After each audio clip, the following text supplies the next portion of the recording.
दोस्तों नमस्कार। आज मैं आपसे पावर ऑफ थॉट के विषय पे चर्चा करने जा रहा हूँ। विचारों की शक्ति क्या है। दोस्तों, आपने सुना होगा इस तरीके के कोटेशंस की, if you think you can do then definitely you can. अगर आप सोचते हैं कि आप कर सकते हैं तो आप अवश्य करेंगे। और प्रैक्टिकल साइकोलॉजी के सबसे बड़े विचारक विलियम जोन्स का भी कहना है, जैसा आप अपने बारे में अपने मन में सोचते हैं आप वैसे ही होते हैं। लेकिन कठिनाई ये है मित्रों कि इन सारे कोटेशंस को हम सुनते हैं और कुछ हमारी समझ में आते हैं, कुछ नहीं आते हैं और हम इसे फॉर ग्रांटेड ले लेते हैं। अरे यूं ही, ऐसे ही है, ऐसे कैसे हो सकता है। उसका कारण ये है कि हम उसका एक्सप्लेनेशन, उसकी साइकोलॉजिकल एक्सप्लेनेशन को नहीं जानते हैं। उस कोटेशन को तो सुन लेते हैं लेकिन उसके आगे पीछे के रेफरेंसेस को नहीं जानते हैं, या विचार कैसे कार्य करता है, विचार का मनोविज्ञान क्या है, विचार कैसे उत्पन्न होता है, ये सारी चीजें, इनका एक्सप्लेनेशन, इनका एनालिसिस, इसका विश्लेषण करना बहुत जरूरी होता है। तो आज हम वही सारी चीजें करेंगे। दोस्तों, विचार सभी जानते हैं कि मस्तिष्क में उत्पन्न होता है। विचार घटनाओं की प्रतिक्रिया स्वरूप उत्पन्न हो सकता है या हमारे अपने ही चिंतन से उत्पन्न हो सकता है।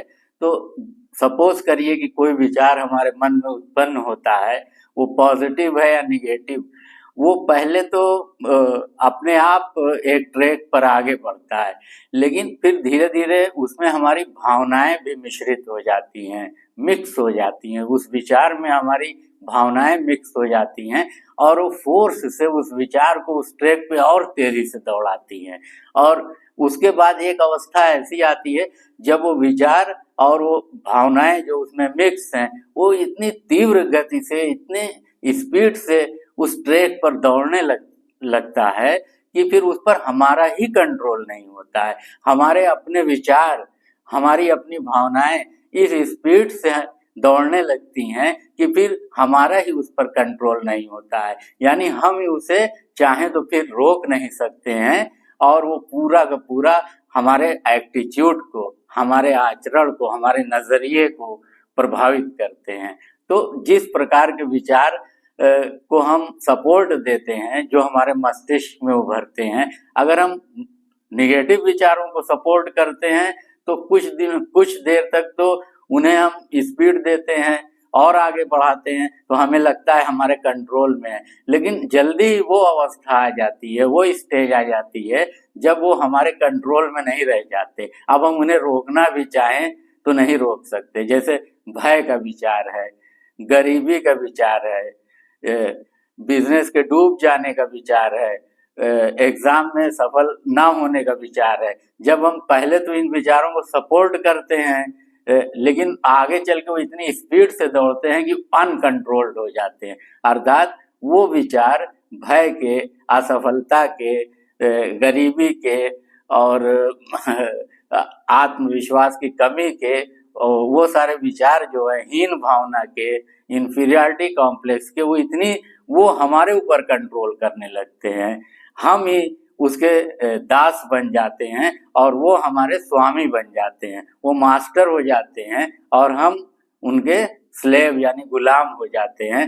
अब वो एक पैटर्न बन जाता है, थॉट का एक पैटर्न बन जाता है, वो उसी रास्ते पर चलते हैं, वो चाहे निगेटिव विचार हो या पॉजिटिव विचार हो। इसी तरीके से जो लोग ये सोचते हैं कि असफल हो गए हैं, निराश हो गए हैं और अब इसी एक मीडियाकर लाइफ को गुजारना है और कोई बड़ा काम करने का सपना टूट गया है, बिजनेस फेल हो गया है, परीक्षा में बार बार असफल हो गए हैं, कोई अच्छी पोस्ट नहीं मिली है, कोई बड़ा काम करने का जो एक लक्ष्य बनाया था उसमें असफल हो गए हैं, तो ये सब विचार धीरे धीरे धीरे धीरे इतनी स्पीड पकड़ लेते हैं कि फिर आपके मस्तिष्क में वो चलते रहते हैं बहुत स्पीड के साथ और अब आप उन्हें चाह कर भी रोक नहीं सकते हैं।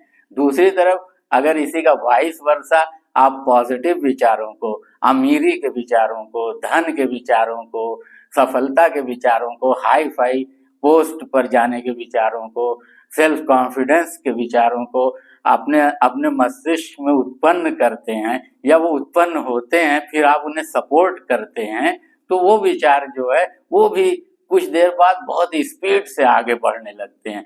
फिर आपको उसे और स्पीड देने की जरूरत नहीं होती। आपके मस्तिष्क में खुशहाली, प्रफुल्लता, खुशी, सुख और साहस, संपत्ति, पद, प्रतिष्ठा, ये सारे विचार दौड़ने लगते हैं। लेकिन ये कैसे होगा? इसके लिए मैं एक बुक पढ़ रहा था नेपोलियन हिल की, थिंक एंड ग्रो रिच, सोचो और अमीर बन जाओ। बड़ा अजीब सा शीर्षक है कि भला कोई सोचने से अमीर बन सकता है। अमीर, चूंकि ये बुक राइटर अमेरिकन है, इसलिए उसने सोचो, आप यहाँ सफलता को भी रख सकते हैं। जैसा कि हमारी तरफ कल्चर है कि अमीर बन जाना अजीब सा लगता है, तो ठीक है, सोचो और अमीर बन जाओ, सोचो और सफल बन जाओ। सफलता और अमीरी एक दूसरे के पर्याय ही हैं। जितने भी लोग सफल हुए हैं, धन संपदा उनके चारों तरफ रही है, वो चाहे उसका उपभोग करें या ना करें। एपीजे अब्दुल कलाम अगर राष्ट्रपति देश के बन गए तो वो 500 कमरे के राष्ट्रपति भवन में रहते थे। ये अलग बात है कि वो एक ही कमरे में रहते थे, उन्होंने अपनी कोई निजी संपत्ति नहीं बनाई। वो एक अलग पैराडाइम है, अलग आदर्श है, किसी का हो सकता है। लेकिन इस दुनिया में सफलता का मतलब है खुशहाली, धन धान, परिसंपत्तियां, दौलत, शोहरत, इज्जत, यही सब है। तो think and grow rich Napoleon Hill ने लिखा है, उसमें उसने 13 सिद्धांतों का वर्णन किया है कि अमीर बनने के 13 सिद्धांत। और ये बुक एक तरीके से एक समझ लीजिए वर्क बुक है, अर्थात 25 साल में लिखी गई है। लोगों का इसमें हजारों सफल लोगों के इंटरव्यूज लिए गए हैं, हजारों सफल लोगों की जीवन का बहुत करीब से अध्ययन किया गया है और उसमें सैकड़ों हजारों रियल घटनाएं हैं। तो जैसे एक बच्चा धीरे धीरे विकसित होकर युवा होता है, वैसे ही पुस्तक भी नेपोलियन हिल की थिंक एंड ग्रो रिच धीरे धीरे 25 साल में लिखी गई और उन्होंने स्थापित किया, हिल ने, कि सफलता का भी सिद्धांत बनाया जा सकता है। और इस सिद्धांत में खास तौर से अमेरिका में तीसा की मंदी के बाद ये किताब लिखी गई है। 1930-29 में जो मंदी आई थी और 36 तक रही, तो उसी के बाद जो एक नया अमेरिका बना और जो कैपिटलिज्म का विकास हुआ, उसमें जो नए पूंजीपति पैदा हुए, अमेरिका दुनिया का सबसे अमीर देश बन गया। उसमें इस किताब का बहुत बड़ा रोल है, जिसमें शुरू में बड़े बड़े मिलनायर एंड्रू कार्नेगी, चार्ल्स श्वाब और गैबन वगैरह थे। बहुत सारे लोग आए और आज अमेरिका दुनिया का सबसे न केवल ताकतवर कंट्री है, बल्कि सबसे ज्यादा अमीर देश भी है। तो वो इस किताब का उसमें बहुत बड़ा रोल है। तीसा की मंदी के बाद उसमें उन्होंने जो 13 सिद्धांत बताए, उसमें शुरू के 3 सिद्धांत बहुत इंपॉर्टेंट है। पहला उन्होंने बताया डिजायर, यानी इच्छा। आप जिस चीज की इच्छा करेंगे, पहले आप इच्छा करिए। अगर आप धन की इच्छा करते हैं, अमीर बनने की इच्छा करते हैं, सफल होने की इच्छा करते हैं, तभी आपके अंदर इस प्रकार की भावनाएं जागृत होंगी और तभी आप उसे कार्य रूप में परिणित कर पाएंगे। लेकिन इच्छा केवल इच्छा नहीं होनी चाहिए, वो इच्छा विश्वास से समर्थित होनी चाहिए। अर्थात वो पूरी इच्छा नहीं होनी चाहिए, उस इच्छा में आपका विश्वास होना चाहिए। अगर आप कहते हैं, एक ग्रेजुएट हैं, कि मुझे आईएएस बनना है, अगर आप कहते हैं कि मुझे एक बहुत बड़ा बिजनेसमैन बनना है, तो फिर उसमें आपका विश्वास होना चाहिए, आपकी आस्था होनी चाहिए और वो बार बार आपके माइंड में उसकी पुनरावृत्ति होनी चाहिए, बार बार उसका रिपीटेशन होना चाहिए, तब वो आपके अवचेतन मन में चली जाएगी। और जो चीजें अवचेतन मन में चली जाती हैं,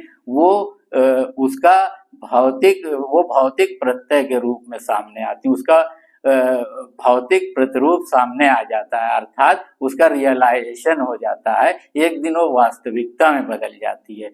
अगर आप अपनी किसी इच्छा को बार बार रिपीट करते हैं, अपने मन में कागज पे लिखते हैं और उसमें विश्वास करते हैं, तो यकीन मानिए कि वो आपके सबकॉन्शियस माइंड में चली जाएगी, आपके अवचेतन मन में चली जाएगी, और अवचेतन मन में जो इच्छाएं चली जाती हैं वो एक दिन वास्तविकता का रूप धारण कर लेती हैं। इस किताब में इसके सैकड़ों एग्जाम्पल्स दिए गए हैं कि किस तरीके से जिन लोगों के पास ना कोई धन था, ना परिवार, किसी अमीर परिवार में जन्मे थे, ना ही उनके पास कोई बहुत अधिक शिक्षा थी, चाहे वो हेनरी फोर्ड हो, एंड्रू कार्नेगी हो, चार्ल्स श्वाब हो, बहुत सारे नाम है, अब्राहम लिंकन हो, ये सारे लोग जो थे बहुत ही गरीब परिवार में जन्म लिया था और इनकी शिक्षा भी बहुत अच्छे से नहीं हुई थी, बहुत थोड़ी मोड़ी शिक्षा थी, और ये लोग अमेरिका के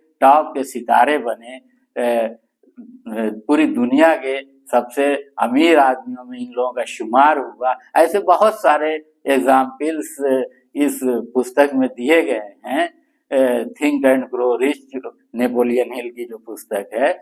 तो मैं यहाँ पे एक मनोवैज्ञानिक विश्लेषण करना चाहता हूँ विचारों का, कि विचार किस प्रकार से हमारे मन में आते हैं। उसी में मैंने बताया कि जो विश्वास से समर्थित इच्छा होती है, अगर वो आप दोहराते हैं और विश्वास से समर्थित है तो निश्चित रूप से विश्वास करते हैं, तो फिर वो एक दिन वास्तविकता का रूप ले लेती है। बड़ी अजीब बात है, लेकिन ऐसा होता है। ऐसा सैकड़ों लोगों के साथ हुआ है कि उन्होंने सफलता के इन 13 सिद्धांतों का प्रयोग करके अपने जीवन में सफलता प्राप्त की है और बहुत ऊंचाइयों पर गए हैं।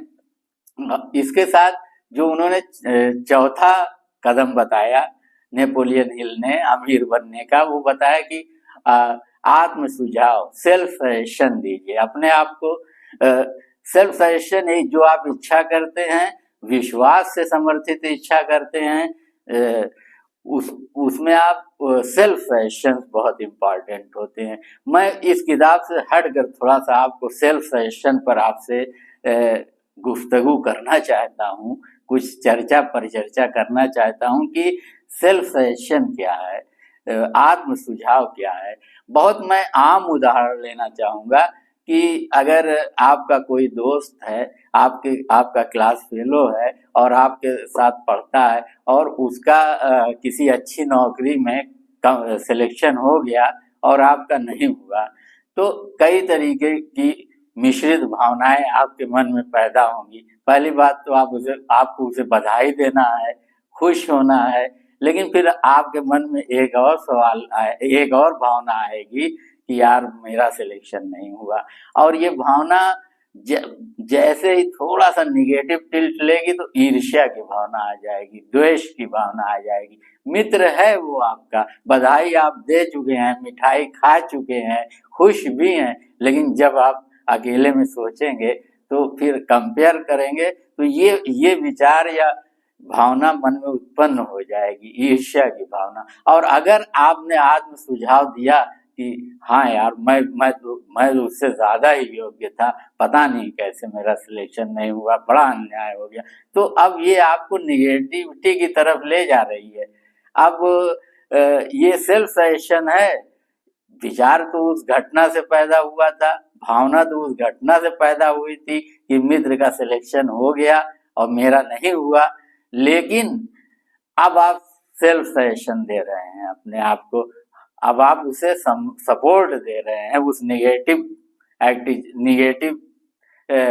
जो आपकी फीलिंग है कि ईर्ष्या, अब तब वो ईर्ष्या में बदल जाएगी और बहुत बढ़ेगी, द्वेष में बदल जाएगी, यहाँ तक कि आप मन ही मन उसका बुरा चाहने लगेंगे और आप उससे खींचे भी रहेंगे और इसी से आप हीन भावना का शिकार हो जाएंगे, इन्फीरियरिटी कॉम्प्लेक्स में आ जाएंगे और आपका परिणाम स्वरूप सेल्फ कॉन्फिडेंस भी डाउन हो जाएगा। आप अकेले रहना पसंद करने लगेंगे, क्योंकि जब कोई भी व्यक्ति किन्हीं भी कारणों से एक बार निगेटिविटी के चक्र को चला देता है तो वो चक्र बहुत तेजी से दौड़ने लगता है, अनकंट्रोल्ड हो जाता है और वो धीरे धीरे व्यक्ति के अंदर एंजाइटी पैदा करता है और जब वही बहुत बढ़ जाता है तो वो डिप्रेशन हो जाता है।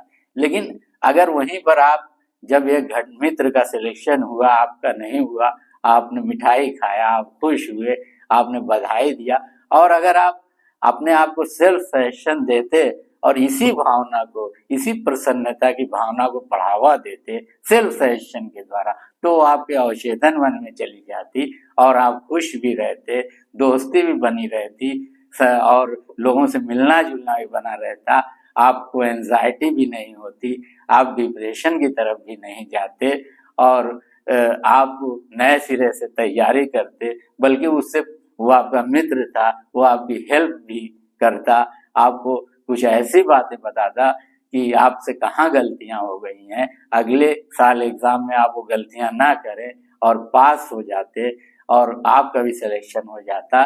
तो बड़ी ही बारीक लाइन है कि सेल्फ सजेशंस घटनाओं से विचार और भावनाएं उत्पन्न होती हैं, लेकिन आप बढ़ावा किसको देते हैं, वही आत्म सुझाव है, वही सेल्फ सजेशंस है। सेल्फ सजेशन के माध्यम से हम अपने विचारों को आगे बढ़ाते हैं, उन्हें स्पीड देते हैं, हम अपनी भावनाओं को जो कि उन विचारों में लिपट जाती हैं उनको आगे बढ़ाते हैं, स्पीड देते हैं और फिर वो बहुत तेजी से आगे बढ़ती हैं, चाहे वो पॉजिटिव थॉट हो, चाहे वो निगेटिव थॉट हो, चाहे वो पॉजिटिव फीलिंग हो, चाहे वो निगेटिव फीलिंग हो। हमारे सेल्फ सजेशन पे सब कुछ डिपेंड करता है, हमारे आत्म सुझाव पे ही निर्भर करता है। ये कोई दूसरा हमें आत्म सुझाव नहीं देता, दूसरे आत्म सुझाव देते हैं, उस पर भी हम चलना शुरू करते हैं, उस पर भी हम अपने विचारों को भगाने लगते हैं, लेकिन सेल्फ सजेशन तो हमारे हाथ में है। एक बार अगर आपने सेल्फ सजेशन देने के सही तरीके को सीख लिया और उसकी आदत डाल ली तो आप अपने आप को हमेशा पॉजिटिव सेल्फ सजेशन ही देंगे। जब आप ये सोचेंगे कि मैं एक खुशहाली का जीवन जी रहा हूँ, मैं सफल हो जाऊंगा, मैं दुनिया में एक दिन नाम करके दिखाऊंगा, दुनिया में कुछ बड़ा करके दिखाऊंगा, जब आप इन पॉजिटिव विचार इस तरीके के सेल्फ सजेशन अपने आप को देते हैं तो वो पॉजिटिव विचार बहुत तेजी से आगे बढ़ता है और आपकी पूरी पर्सनालिटी खुल जाती है, खिल जाती है, जिसमें से पॉजिटिव एटीट्यूड आपके अंदर से बाहर आने लगता है और एक तरीके से इंफीरियरिटी कॉम्प्लेक्स गायब हो जाता है, सेल्फ कॉन्फिडेंस बहुत ज्यादा हो जाता है। जब आप हमेशा खुश रहते हैं, जब आप अपना भी भला चाहते हैं, दूसरों का भी भला चाहते हैं, तो क्योंकि यहीं पर लॉ ऑफ अट्रैक्शन भी काम करने लगता है। लॉ ऑफ अट्रैक्शन आकर्षण का नियम है।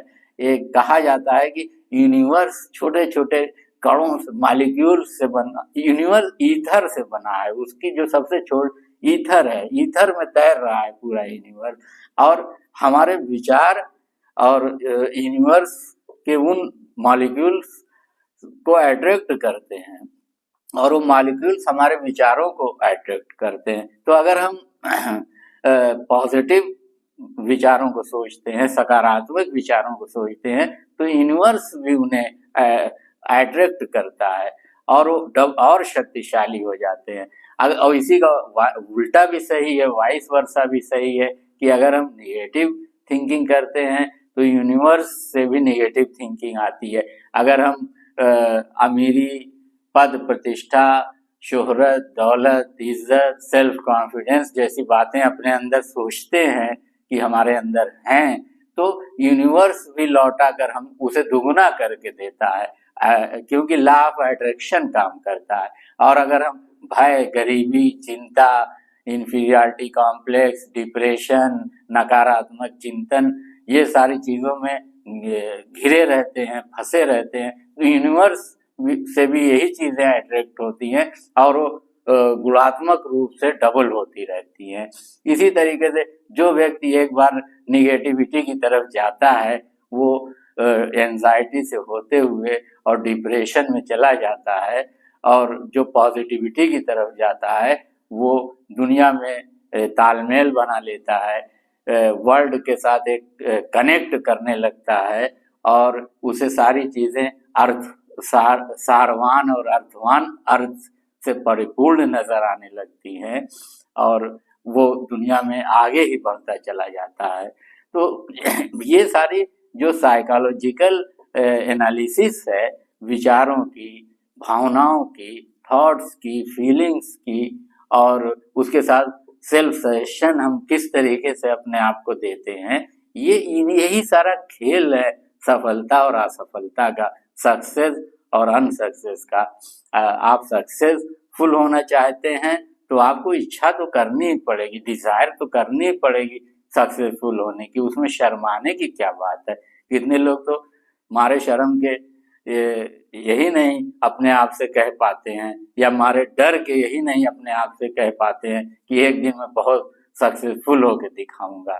तो पहले तो आपको एक विश्वास से समर्थित इच्छा रखनी ही पड़ेगी और अपने आप को पॉजिटिव सेल्फ सजेशंस देने ही पड़ेंगे, तभी जाके आप सफल हो सकते हैं, कामयाब हो सकते हैं, अमीर हो सकते हैं। और आखिर में ये किताब think and grow rich written by Napoleon Hill जरूर पढ़िए, मेरी रिकमेंडेशन है आपके लिए। आपको बहुत इससे फायदा होगा, ऐसा मुझे पूरा विश्वास है। तो दोस्तों, इसी के साथ मैं आज के इस वीडियो में आपसे विदा लेता हूं और पूरा विश्वास रखता हूं कि अगर आप चैनल पर नए हैं तो इसे सब्सक्राइब करें और पसंद आए तो लाइक करें। आपका बहुत बहुत धन्यवाद। नमस्कार, आदाब, सत श्री अकाल, गुड नाइट।